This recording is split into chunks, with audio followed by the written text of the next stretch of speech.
It's not even about believing at this point. I know it works. Yeah. It's just how bad do you want it? You know?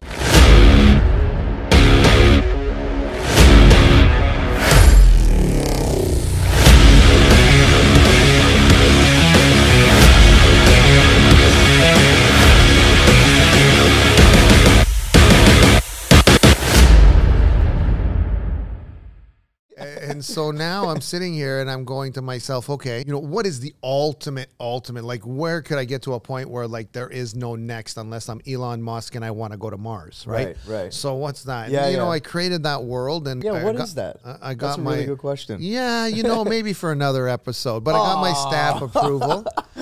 I got my stamp of approval by the most important person that will ever help you get to your next level, and that's your spouse, your girlfriend, your fiance, or boyfriend, or whatever it is. That's the one who's really going to help you, and without their support, you're really going to sort of land flat on your face because most likely they're going to trip you to make sure that happens. Right. Because they don't want to go in that direction. No. You're not going in that direction. It could be from either side, right? So just be aware. Just be aware. Someone commented that. Was it a comment or what was it? Remember, we're like, aware.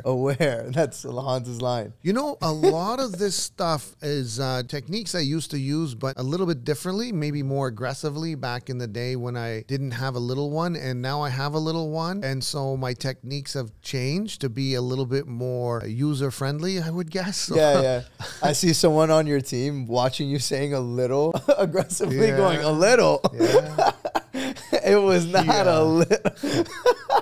Yeah, you know, I had a reputation. You had a different approach. Yeah, I still use the same approach. I'm just doing it more with a smile and a little bit more participation. Not as it's more of a baseball bat than a bazooka, basically. Oh my God. Right. So I was gonna say passive, but sure, if you wanna. Yeah. Draw So a you know, no more bazooka, more of a baseball bat, or maybe a tennis racket. I don't know. Not something that's not as quickly life changing. Right. Ease people into it a little bit more. Yeah. Because a lot of people can't handle the Hanzo bubble. Not the bubble, but they have too much doubt. They start questioning. Yeah. Well, I did, right? Like everyone does. Sure, everyone questions. Exactly. And I don't mind that. I mean, I'm fine with the questioning and I'm quite fine with the doubt. I mean, that's normal for me. Like, you have to come in and like, who is this guy? What the hell is he saying? And what is this universal bank? And then did I sign up for a universal bank? Is that what I just signed up for? But you know, the universal bank, which was out on the last episode, so episode number 2, that's the one that just exploded and has gone over 30,000 views in 2 days. So, that's you know, and crazy. you know, the universal bank is what it is. It's real. It's real, definitely in my bubble, and it's real in everybody who gets into this bubble. And I have to make them aware that as it exists. Yeah. Right. So, so these are kind of some of the stuff that we're focusing on over here. And really one of the big things that's the big jump, and you guys might really like it. I don't know if I should share it because, you know, it took me a long time to promise us you'll tell us the final level though next episode. Because now my final level is? Yeah, because you're saying. Yeah, you know, I don't. You know, Sandra knows it, obviously. Sandra knows it. Yeah, she probably knows it inside out. Yeah, and I'm definitely going to go out after this show and make sure she doesn't tell you. So I knew you were going to head out there. She was like, Sandra knows it. Sandra knows it. Like, I don't know what he's planning or thinking at this point in time. OMG. Hey, I still have $1,000 in my left pocket. So I'm not $1,000 poorer. I'll tell you that. Yeah, well, you know, where were we from our last time? So let's get back into Shawn's ready. You know, I should not have said Shawn's had a good chunk of this Starbucks chocolate. What is this? The chocolate mocha. Starbucks will be sending you an invoice. Yeah. So this here is the cold brew. Now the cold brew, what that is, just so you're aware, it has an extra boost of caffeine in it. And what I did is I took what is this one called? It's pasta venti. Oh yeah, it's bigger than venti. So whatever this is, the one size bigger. If you guys can help us out, all you Starbucks fanatics out there, you know, that can give us the answer so we can feel better about ourselves once we know. Please do. We appreciate it. But this baby here, what I did is it's the chocolate cream cold brew, the supersized one. And what I did is I put an extra shot of espresso. I feel it. Yeah. And I added in 2 pumps of dark caramel sauce just to make it good. Just for that AI. If you like this version of Hans, then, you know, just give us a thumbs up and follow. Yeah. That's, you know, don't forget to follow. Don't forget to follow, right? Because, you know, we need the numbers. We need to see. I need it. I need it. They will. I need it.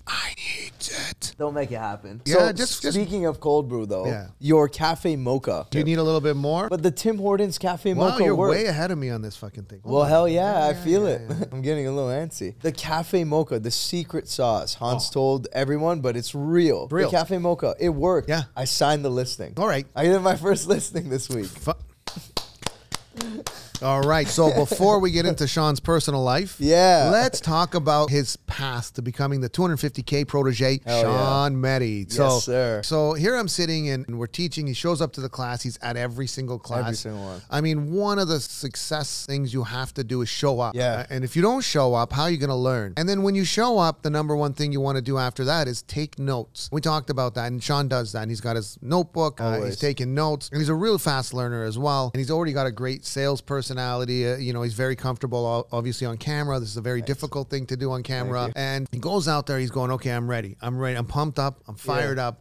Fired up, ready to go. And Shawn's, you know, you got to build up a little bit of that momentum. And it's been taking a little bit of time to go out there and take a certain action, you know. And what happens is he's surrounded by other agents. And we have this team chat. And so he's been now with the team for a couple of months, I think, 3 months. Yeah, 2.5 months. And he is yet to go door knocking. But the thing about being on a team like this is that all of a sudden you see it. You see the ding, ding, ding. Congrats. Oh my God. Amazing. Great job. Another LA book, right? Another listing signed. Oh, just picked up a few buyers. And all of a sudden you're going to yourself, hey, maybe this is real. Exactly. Hey, mate, well, you know, it's got to be real because, I mean, they're not posting fake chat stuff. Well, you talk to them. Yeah, and then, you know, I reinforced myself by actually talking to was that real or did you just post that? Exactly. Right? And no, on a team chat, I mean, nobody else can see it but the team. So they're posting real stuff. And all of a sudden, you start feeling like, okay, I get it. You know, I see it.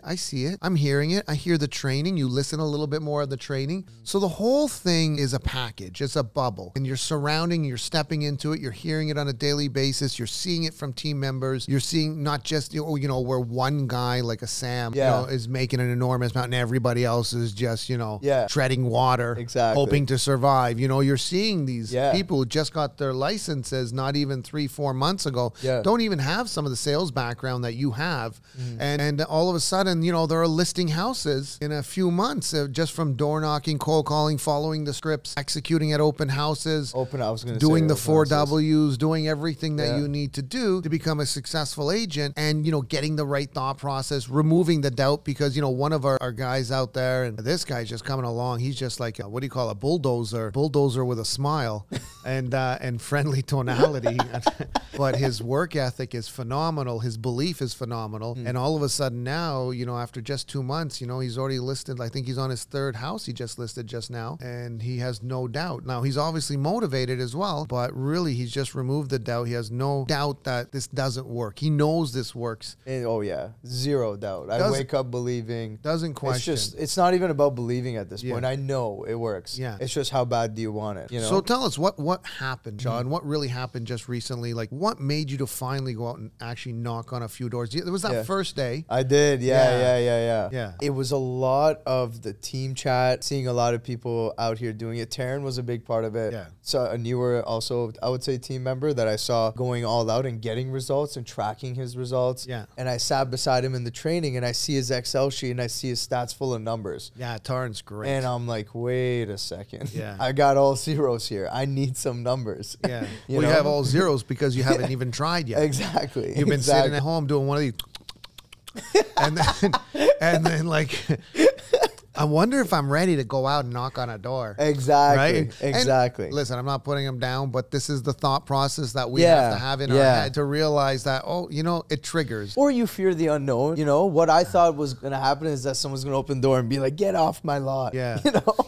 It's not like that. No. At all. No. But you fear that because you don't know. You don't know. So you think that's what's going to happen. Because you're going to start talking to some random stranger. Exactly. Right? And you get nervous. And you feel like a little kid. You feel like a little baby. baby. It's like Halloween. And can someone hold my hand and go do this with me? Yeah. And it's like, what? You've never knocked on a door before? Hold on. Let me show you. That's called knocking. It's just literally pressing. Oh, nowadays you don't even knock it. Yeah. Ding dong. Yeah. And so it's not that you can't do it. Yeah. And it's not that you haven't done it. You just haven't gone through the experience of where the reasoning that you're doing it is to basically find out if someone wants to sell their house. Right. Now, we're going to get a lot of backlash here, I'm assuming, because a lot of people are, yo, I can't stand when people knock on my door. Yeah. I can't stand when people do whatever it is, or, you know, especially when I'm having dinner. I mean, some guy yesterday called us, asked for a home evaluation. We called him back. Yeah. He goes, I just sat down for my dinner. And, and I remember Sam goes, okay, no problem. Really appreciate that. Thank you for at least answering your phone. And you definitely, would you like me to call you back? When would you like me to call you back? Yeah. He goes, well, I'll be finished in about an hour and a half. Okay, great. Does 8:30 sound good? And you know, this is 8:30 at night, guys. This is when everybody else is off work. And we're still going because we go when we're told to go or when we have the opportunity to go. And he said, call me back at 8:30. And we were like, yes, sir. Wow. I'll call you back at 8:30.